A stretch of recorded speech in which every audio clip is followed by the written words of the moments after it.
Let's talk about them skills. Let's talk about them skills. What does this mean? What does skill set mean? What is this? What are you talking about? So I love this quote to enter that. This was by Jim Rohn, motivational speaker who's like the mentor of Tony Robbins. Don't wish things were different. Wish that you were better. That's how he would say. If you guys have seen this video, you'd probably chuckle.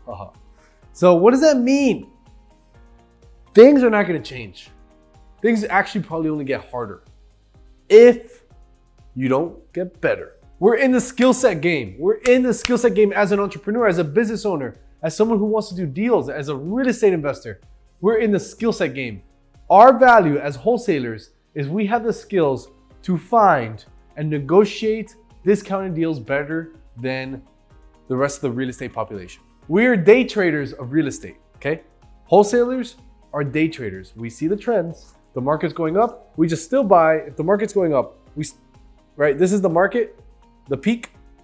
This is what $200,000 call it. We still have to buy down here. If the market goes down, we gotta buy down here. Does that make sense? We're day traders of the real estate market. To be day traders, you gotta have skills.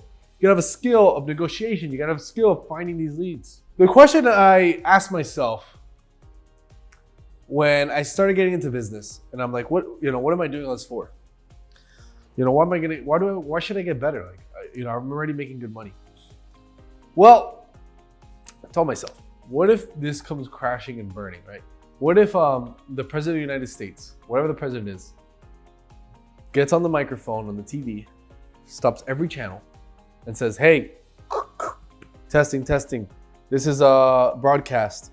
Just want to let you know, wholesaling real estate, you can't do it anymore. It's illegal forever. Anyone who does wholesale real estate will go to jail for life. I literally thought that. I swear that was one of my thoughts. Like, what if wholesale real estate goes away? Like, what would I do? Because I know that. Well, if you have skills, these are the two skills you learn in this business. If you have these skills and you do it right, you'll always be able to make more than $100,000 per year.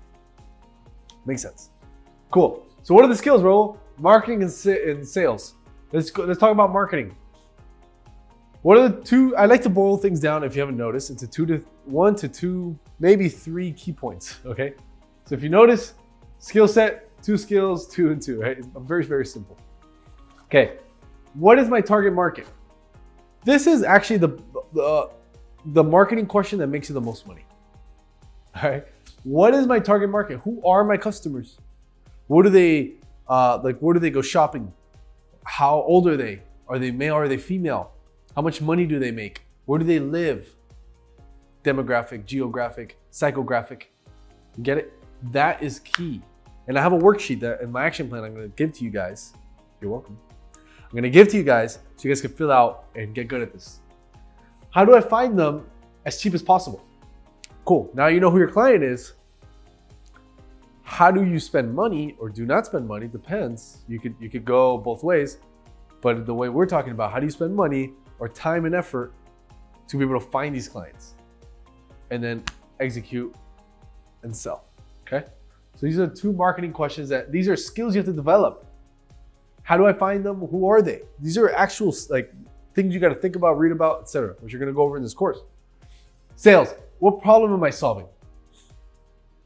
The best salespeople in the world don't sell, they don't convince. They just solve problems.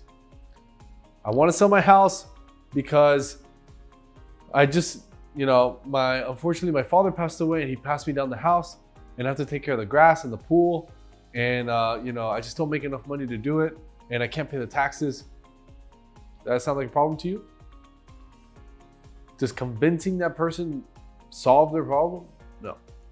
Does solving their problem solve their problem? Yes.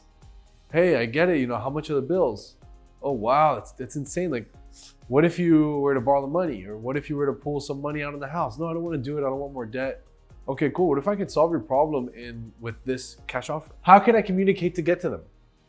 This is important. This is what scripts are for. This is what, tutorials, this is what sales training is for. Cool, now you determine the problem, but if you don't know how to communicate and talk to these people, what are you doing? You know what I'm saying? Oh, cool, I know your problem is that, but you talk I don't know. That was obviously a bad thing to say, but if you just don't know how to say the right things or phrase the right thing or frame the right situations, you're not really doing much. That's a skill you got to develop, okay? It's a skill. I still think you should always have a script in front of you when you're making seller calls or buyer calls or going on appointments. You got to have like the breakdown in front of you. Just read it a lot, get it into your brain. Okay, guys? Marketing and sales. And I'm gonna end this video how I started it. Don't wish things were different. Wish that you were better.